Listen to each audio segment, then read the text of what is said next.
Le vent fouette nos visages dans la vallée du Cédron, au pied de la colline où, à l'époque de Jésus, se dressait le temple de Jérusalem.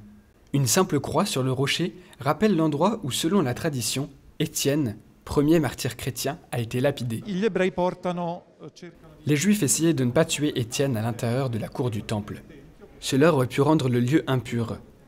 Alors, ils l'emmènent hors de l'enceinte de l'ancien temple. Ainsi, la tradition place précisément ici, sur ces rochers, qui sont dans la pente de la colline du temple, le lieu du premier martyr.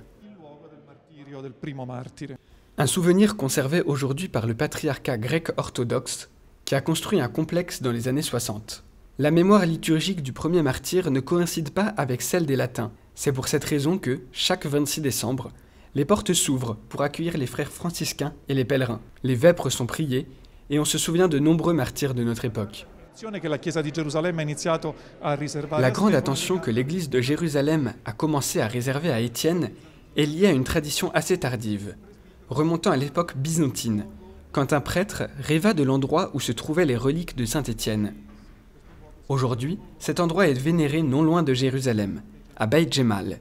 À cet endroit, on a retrouvé des ossements, qui ont ensuite été ramenés à Jérusalem lors d'une procession, et, pour l'occasion, l'impératrice Eudochia a fait construire une grande église en l'honneur du protomartyr.